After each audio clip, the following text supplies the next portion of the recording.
Y hay un montón de otras características, las alas ya la habíamos hablado de esto, entonces está la fúrcula, que es la fusión de las clavículas, y eso lo que hace es los músculos pectorales de las aves, que son re grandes y se mueven mucho cuando están en vuelo, eso lo que hace es como anclarlos y dejarlos ahí vivos, es el huesito de la suerte. Además, esas se unen a la quilla, que es toda esta zona pectoral, es la básica, ¿cómo le llaman? Es la pechuga, está ahí la pechuga anclada a esta quilla, que es ósea y también de cartílago. Listo, todo eso también asociado con el vuelo de las aves. Tiene algo muy chévere que incluso ya lo han encontrado en tiranosaurios y en otros dinosaurios, que son estos que se llaman procesos suicinados, que son como unos ganchitos, como extras, accesorios en las costillas. Imagínense que las aves son básicamente, porque las aves, el centro de gravedad se baja para acá, y las aves son básicamente una pelota con alas, cuello y patas, que necesita proteger muy bien todos sus órganos acá en toda esa caja torácica, y la protege súper bien porque moverse en vuelo es una cosa súper demandante y pueden aporrearse un montón. Entonces por eso miren que básicamente lo que pasó acá, esto acá que se llama el sinsacro, es toda la pelvis fusionada con la región lumbar, con toda esta parte de acá. Todo esto de acá es una fusión que hace que todo esto sea súper compacto. Aquí entonces les hablo un poco, y esta parte tal vez es la que más les sorprende, acá en las extremidades posteriores. Entonces aquí está el fémur, 2, 3, pero entonces aquí tal vez pues lo que hago acá es que recuerden como, si se han dado cuenta que las aves tienen como las rodillas al revés, piensen en cualquier ave. Entonces resulta que las aves, pues me imagino que la mayoría sabe, tienen una fusión acá súper elongada, y lo que uno ve como una rodilla al revés realmente es el tobillo o el talón, y las aves andan en la punta de los dedos. ¿Y eso para qué les sirve? Pues no sé, tal vez imagínense así con este tipo de rodillas uno tratando de coger un granito del piso o incubar huevos. Ese tipo de movilidad y de disposición de las patas es muy versátil en ese tipo de contextos.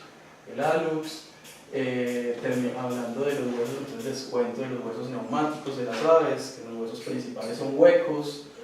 Entonces los huesos de las aves son súper livianos, están además conectados con el sistema respiratorio. Las aves son súper eficientes con el vuelo. Yo no les cuento esto a ellos, pero por ejemplo las aves son los únicos que tienen glóbulos rojos con núcleos, para captar más hemoglobina. En el sistema respiratorio tienen además sacos aéreos, que son como unas perillas, bombitas que también se llenan de aire y les sirve para direccionar el agua. Entonces las aves son maravillosas en cuanto al sistema respiratorio, porque tienen un montón de accesorios que les sirve para hacer mucho más eficiente eso. Aquí en estas, eso solo a veces cuando veo que el público está medio amarillento, les cuento cómo fue que se dieron cuenta que los huesos están conectados al sistema respiratorio. Es un experimento medio macabro, no sé si quieren saber.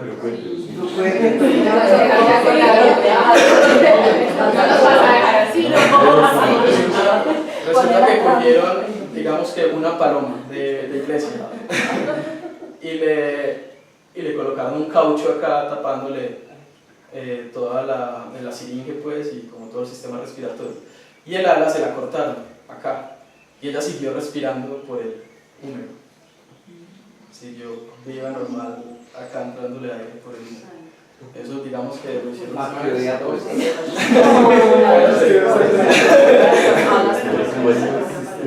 y acá entonces otra cosa como en los pueblos, bueno, no sé si aquí entonces, como habíamos hablado de cómo las aves interactúan con el medio, entonces aquí les cuento como, bueno, ¿a qué creen que les sabe el bananito, el platanito que uno le pone a las aves? O más bien, sí, ¿a qué les sabe? Si les sabe rico, bueno, o al néctar. Y entonces a muchos les causa mucha sorpresa saber que la lengua de las aves es queratinizada y no tiene papilas gustativas. Entonces las aves no tienen gusto. Entonces, todas estas que son ácidos tóxicos... ¿Pero tienen olfato o no? Tienen olfato que les sirve principalmente, en algunos grupos muy desarrollados y en otros sirve más como para reconocimiento y ubicación. En las aves el olfato no está tan desarrollado como otros sentidos, pero ellas son muy visuales. y también por la textura. Entonces las aves buscan alimento principalmente por los señales de colores, señales visuales. Y entonces por eso hay unos artículos muy bonitos que hablan sobre la dispersión de los ajíes, por ejemplo, en los Andes le hicieron fue las aves, porque una chucha o un ratón se comía un ají, uno se pegaba una picada impresionante, pero las aves no les picaban nada. ¿Listo? Entonces, y les gusta mucho. les gusta mucho. Entonces las aves tienen una lengua así, imagínense la punta de una flecha, así puntuda, y de hecho tiene con dos ganchitos hacia atrás y luego sube. Es literalmente la punta de una flecha. Por eso es una de las cosas que yo le digo cuando trabajo con estudiantes con redes de niebla, porque hay veces que se les envuelve, se les enreda la lengua en la red. Entonces si no saben, imagínense lo que puede pasar. Entonces por eso es una de las primeras cosas que yo les digo, a ver, miren cómo es la lengua de las y tal, porque entonces a uno le toca tirar la red hacia atrás y luego sacar. El olfato, en algunos grupos, entonces lo que hablábamos, en algunos grupos es muy desarrollado. Aquí no me voy a extender porque pues seguramente algunos ya saben pues lo del grupo entonces, de los carroñeros, las gualas. Estos son catartes, es de los que tienen el sentido del olfato más desarrollado. De hecho, cuando se muere algo dentro del bosque, los catartes son los únicos que lo encuentran, porque los otros, como los coragics, por ejemplo los negros, esos están más también con los ojos mirando en las zonas abiertas. Y hay a veces, pues, y cuando da el tiempo, les cuento sobre todo este sistema jerárquico entre gualas, gallinazos y reyes gallinazos, que es más que el rey de los gallinazos, es como un mutuo acuerdo entre, bueno, usted tiene densidades poblacionales menores, los reyes gallinazos, pero tiene un pico fuerte que puede abrir a la presa, entonces vaya, como usted primero, y ya después me deja a estos y a los otros el resto ya abierto, porque si no yo solo les toca es resignarse a las partes blandas, ojos, boca, ano. El oído, y aquí me parece muy chistoso que siempre ponen una gallinita ahí como el ejemplo así, como básico. Entonces aquí les hablo un poquito sobre cómo es el oído de las aves. Entonces si cantan un montón, uno esperaría que también tengan un sistema de oídos muy desarrollado. Entonces las aves en general tienen el sistema de oídos como el nuestro, a ambos lados. Entonces si por ejemplo Ulte me habla de allá, como las ondas de sonido primero llegan a este oído y luego a este, entonces uno sabe ubicarse. Y hay un caso extremo muy chévere que es el de las lechuzas, que tienen oídos asimétricos, y ven que este es más bajito. Entonces eso además hace que el sonido cuando llegue no solo detectan de qué lado es, sino de abajo, de arriba, y eso hace que tengan un mejor panorama de pronto de un ratoncito. Y este que tal vez es el ejemplo más chévere de todos, es como cómo ven las aves. Entonces ahí les pregunto como, pues si uno es tan visual y de hecho su principal herramienta es observarlas con los binóculos, entonces ustedes cómo creen que ven las aves, pues les pregunto a ellos. Porque uno a veces llega y da 3 vueltas y se camufla un montón que para que no lo vean las aves, pero realmente las aves siempre lo ven a uno, de hecho todos los organismos. Uno lo que hace es moverse lento y sin hacer mucha bulla para que no lo asocien con un depredador. Listo, y las aves de hecho ven mucho mejor que nosotros. Entonces el ejemplo que les muestro acá es el de las longitudes de ondas que ven los humanos, que van de 700 a 400, pues obviamente yo ahí no les hablo así como muy detenidamente, que nos permiten ver estos colores. Pero las aves además tienen una cuarta célula en los ojos que les permite ver las longitudes de onda bajas, que es la luz ultravioleta. Entonces ahí a veces se me sale y les digo que las aves son tetracromáticas y nosotros somos tricromáticos. Y de hecho una vez en Pensilvania, donde estuvo Javier, me sorprendió mucho porque así tenía unas chocolatinas y yo, bueno, yo que les pregunto, y eran un montón. Entonces les dije como, bueno, ¿cómo ven las aves y cómo se llaman? Y ya sabían que eran tetracromáticas y eso qué quería decir.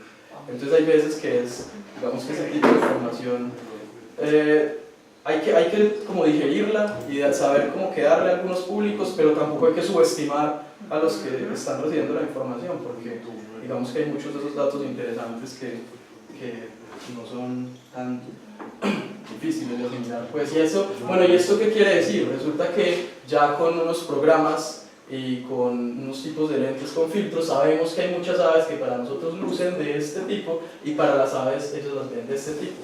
Y hay muchas aves, incluso los pinches tienen ese tipo de manchas también. Entonces acá esto básicamente lo que quiere decir es que las aves tienen, eso los biólogos lo llaman canales privados de comunicación. O sea, solo ellos los pueden detectar. Entonces ya ahorita esto como que la invitación es acá, como que realmente lo que nosotros vemos es lo que es. Hay una limitación por cómo nosotros recibimos esa información. Y la otra vez con un amigo que estaba estudiando el color, entonces él llegaba y nos preguntaba como, bueno, ¿y qué es el color? Una como, madre, pues ¿quién me define el color? La percepción. El color está dado por cómo los rayos de luz inciden en una superficie, cómo la refleja, cómo nosotros la percibimos y la procesamos en el cerebro y nuevamente, ¿verdad? Entonces, miren que es supremamente subjetivo y está muy limitado por el que está recibiendo ese tipo de información. Entonces ahí, por ejemplo, cuando hay una ilustración y una fotografía, pues queda esa duda. Sí, por eso, por ejemplo, las fotografías, al menos con la tecnología actual, nunca van a reemplazar una piel de estudio, una piel en un museo. Por eso las colecciones y seguir colectando son tan importantes, pero eso hiere susceptibilidades y es un tema más largo que podemos hablar después. ¿Listo? Bueno, entonces lo de los canales de comunicación privados es muy chévere, incluso los huevos a veces se han dado cuenta que también tienen este tipo de colores. Entonces la invitación ahora es como, bueno, ¿será que el dimorfismo, cuáles especies que no tienen dimorfismo, será que no tienen dimorfismo? O lo que vemos, los patrones de coloración, ¿será que sí son esos? Y ya entonces habiéndoles hablado de los sentidos, empiezo a hablarles de los dos canales de comunicación principales que tienen las aves, que son el visual y el auditivo. Y yo no sé si quieren que paramos acá. Aquí les muestro un montón de videos sobre esos dos. Y lo que les hablo aquí básicamente es que en la evolución siempre hay balances. Eso se llama trade-off o compromisos. Porque como la energía es limitada, entonces a unas aves les toca, como, bueno, y a los organismos, incluso a nosotros, uno le toca o le invierto a esto o a esto. Entonces hay unas aves que se fueron por el canal de comunicación visual y tienen unos plumajes elaborados con comportamientos súper distintivos. Y hay otros que se fueron por el canal de comunicación auditivo. Entonces no tienen plumajes tan bonitos, pero cantan súper bien y tienen un montón de canciones complejas. Y seguramente ahí ustedes están pensando en los cucaracheros, o en las tángaras, o en ese tipo de cosas. Entonces aquí lo que hago en esta parte es contarles, bueno, estas son las que se fueron por el canal de comunicación auditivo y las que se fueron por el canal visual. En las del canal de comunicación auditivo les hablo de los tapaculos, haciendo, y ahí a veces los pongo ahí como, a veces a quien no se ríe con el nombre porque les causa muchísima risa. Aquí les muestro el ejemplo de una de las nuevas especies, el Paretopesi, el Citalopus alto de tizones, que lo habían descubierto hace como 20 años, pero no habían podido volver porque pues, toda esa zona de la occidental, como ahí en Risaralda, Chocó, era súper jodido, pero ya lo describieron. Aquí les muestro un video sobre granarias, es otro de esos grupos vocales. ¿Se los muestro? Sí. Que seguro ya lo han visto por ahí tal vez. Entonces, yo nunca he podido ver una granaria así, bueno, tal vez en Río Blanco ahí, pero entonces les parece muy chévere porque pues eso es un canto muy común para la mayoría de la gente, uno lo escucha un montón, pero no lo asocia con una especie. Entonces miren que estos nuevamente entonces tienen plumajes, esta es bien bonita, a mí me gustan un montón las granarias, pero en términos generales no es muy vistoso en comparación con otras aves. Y tal vez uno de los ejemplos colombianos más chéveres es el de que es amazónico, el Lipaucus vociferans, le dicen la voz del Amazonas. De hecho, en las películas así, incluso de Asia, de Rambo, le ponen esta voz y entonces esos son cotingas que tienen unos sistemas muy bacanos unos sistemas de ¿cómo se llama? Como de Lex, que lo que hacen es que se unen varios machos en una parte del bosque y empiezan a cantar entre ellos para competir. Pero yo les muestro este video porque me parece un súper ejemplo de la cantidad de energía que puede invertir una ave en un canto, y eso es muy costoso en términos de cómo ella vive y cómo se alimenta y recoge toda esa energía. Es un factor limitante bien importante.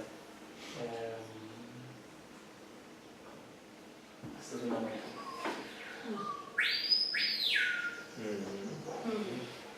Miren nuevamente, tiene unos plumajes grises, no tiene unos adornos llamativos, pero esta le apostó todo al canal de comunicación auditivo. Entonces en términos de cantos tiene un montón de cosas. Y después les muestro este video que tal vez la mayoría han visto, que es el de la Belira, que imita un montón de cantos. Listo. Y con el sistema de comunicación visual, entonces ahí les hablo entonces, primero me voy como a las aves así locas por allá asiáticas, y luego les muestro un ejemplo acá. Y les hablo de este grupo de las aves del paraíso, que es un grupo muy chévere, que son borneos solo y son como un par de, unas entre 20 y 30 especies, todas que... ¿Cómo? 39. 39 especies, todas que evolucionaron de un mismo ancestro. Y todas ahorita son súper diferentes. ¿Esas son en dónde nace? Eso es el sudeste asiático. Listo, acá entonces, entonces a veces me preguntan que bueno, ¿y para qué? Pues para qué los cantos y para qué los colores y todo eso, es como, pues es que son organismos y al igual que nosotros se comunican con otros, tienen cortejos, se avisan dónde está el alimento, allá hay un depredador, este es mi territorio, entonces digamos que esos canales de comunicación son súper importantes. En el caso de muchas de estas aves, entonces el canal de comunicación visual está muy asociado a algo que se llama, que es una fuerza muy importante también en la naturaleza, que a veces va en contra de la selección sexual, natural, que se llama selección sexual. Todo lo que tiene que hacer.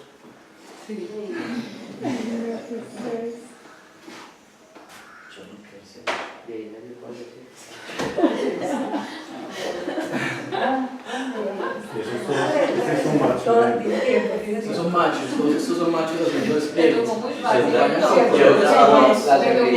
Hice otras para nosotros. Es algo muy chévere además, es que tienen un comportamiento en estos, miren que estos son áreas de cortejo, pero individuales. Aquí es solo un macho y la hembra va visitando diferentes territorios.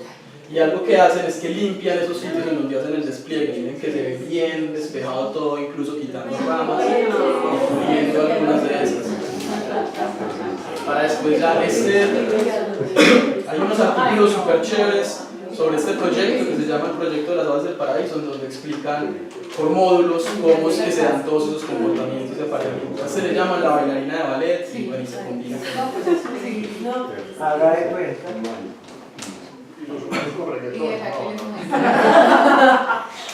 hay idea para el próximo 30 años. Coreografía país. Oye, en este momento los humanos son poco de reggaetón, qué tristeza, ¿no?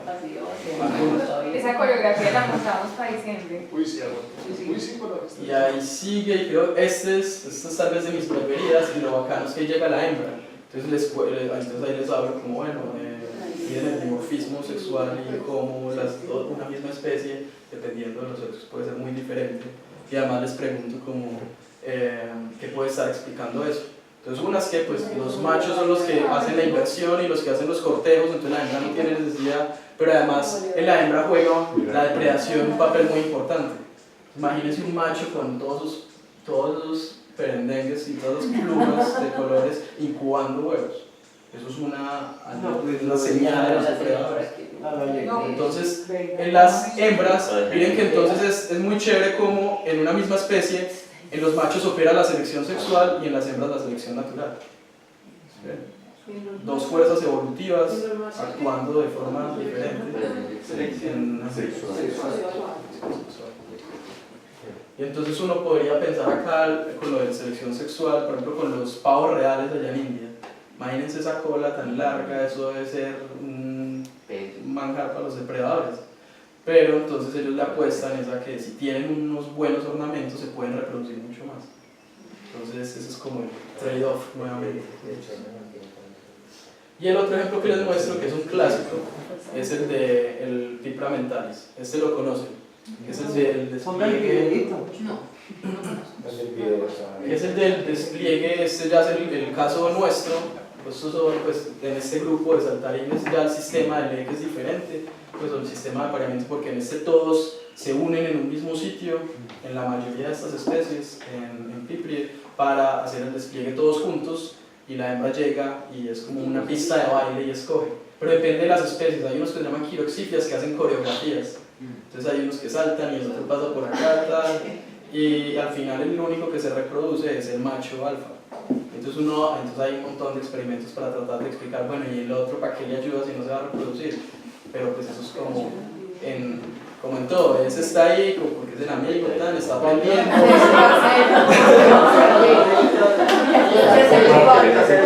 Y también está esperando a que en algún momento un depredador y ya entonces él pasa a ser el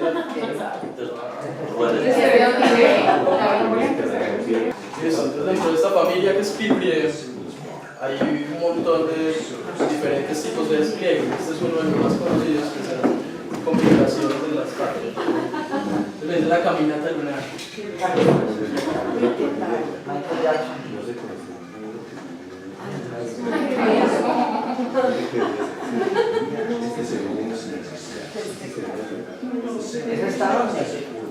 Está en Chocó. Entonces mire que además lo acompaña con unos aletazos. Algunos de esos tienen las secundarias modificadas para hacer este tipo de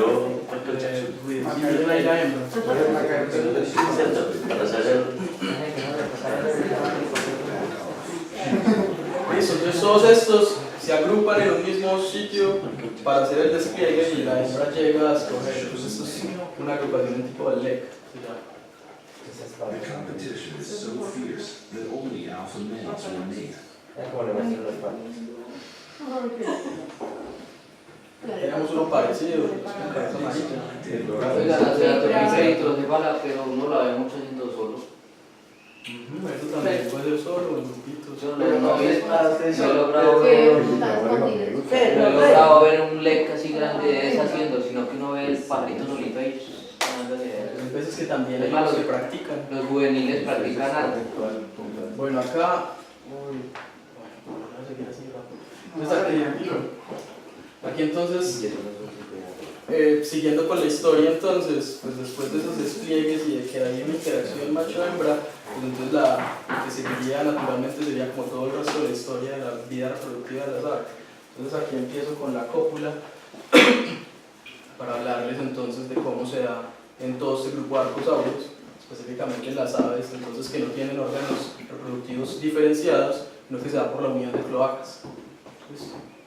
Y aprovecho además para acuñar otro término que se llama, primero les voy a mostrar el video y tal vez algunos ya saben, pero entonces lo que yo hago es preguntarles cuál es el macho y la hembra.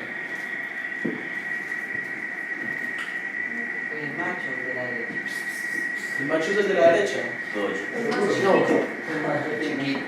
El chiquito, el de la izquierda.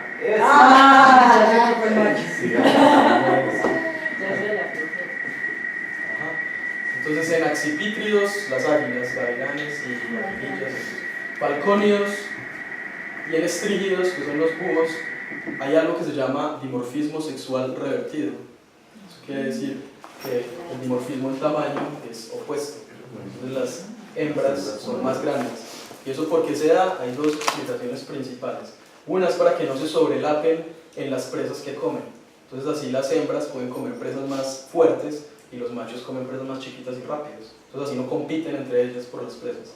Y adicionalmente hay algo que se llama efecto materno, que quiere decir que las hembras en mejor estado, más grandes, más pesadas, pueden colocar mejores huevos con más, digamos que alimento para los embriones, entonces serían unos pollitos que tienen mejor calidad, por así decirlo.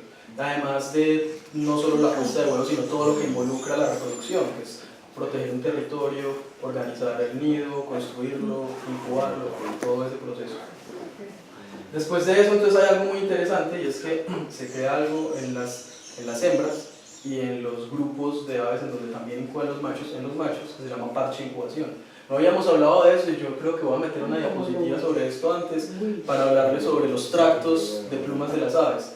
Nosotros vemos las aves todas así cubiertas de plumas, pero resulta que las aves solo tienen plumas en ciertos tractos. De hecho, las aves en general, bueno, hay excepciones con los loros y las palomas y otros grupos, pero en general, al menos los paseriformes y la mayoría de aves, es más la piel desnuda que la que tiene cubierta de plumas. tienen tractos dorsales, aquí en la espina, bueno, en varias partes. Y toda la parte del vientre es desnuda. Pero adicionalmente durante el periodo reproductivo, para aumentar la eficiencia de transmisión de calor a los huevos, durante el periodo de incubación, pasa algo y es que se arruga, se vasculariza, y se le caen unas plumas a los lados, tal vez los que estén cercanos a las gallinas. Yo a veces coloco ejemplo porque mi mamá vive en el campo y tiene gallinas, entonces con ella yo siempre le hago como el ejemplo con las gallinas y tal. Pero entonces eso es muy común. En un paseriforme tal vez esto es mucho más representativo, entonces esto es el vientre de un pajarito que tiene parche de incubación. Entonces miren ahí a lo que me refería con que toda esta región de acá que es desnuda, se pierden más plumas, entonces se hace más grande y además se vasculariza. ¿Ves? Todo eso gracias a que en las aves son el único grupo de organismos que para el desarrollo embrionario hay un sistema de interacción entre nido, huevo y adulto. Y el huevo es una de las características tal vez que más distingue a las aves y a este grupo de organismos, y lo conocemos un montón pues, porque hemos estado casi que toda la vida directamente relacionados por ejemplo con el huevo, en el desayuno, y aquí yo trato de no extenderme mucho, pero entonces la idea es que el huevo es una de esas, algunos biólogos lo llaman innovaciones evolutivas, o algo que pasó en la evolución que hizo que muchos de estos organismos, en el caso por ejemplo de todos los que iniciaron con el huevo amniótico, pudieran colonizar la Tierra, porque antes estaban todos estos tipo anfibio, que tenían estos huevos sin cáscara exterior, y entonces tenían que estar siempre muy asociados a cuerpos de agua por el tema de la hidratación. Pero una vez se generan estas coberturas calcáreas, ya la humedad no es un problema. Entonces el huevo es algo así como una cajita perfectamente diseñada para que se desarrolle el embrión. Y aquí este video, que es muy chévere, me sirve para mostrarles, cuando hablé sobre los huevos en una de las tertulias, mostré este video, me parece súper chévere e ilustra muy bien todo el desarrollo embrionario que se da dentro de los huevos. Entonces en la parte inferior izquierda van a ver en qué día nos encontramos del periodo de incubación de promedio 21 días de una gallina, de un pollito. Entonces esto es la yema con la clara. La yema es donde están todos los nutrientes y la clara que está hidratando y protege al embrión. El embrión son unas células que se empiezan a dividir, a diferenciar. Hacia el día 3 ya se empieza a vascularizar y a formar las extremidades.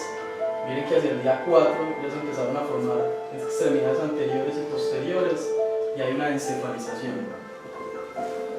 En el día 5 se empiezan a formar articulaciones de las extremidades y empieza a surgir el pico, con algo muy chévere que se llama el diente de pico.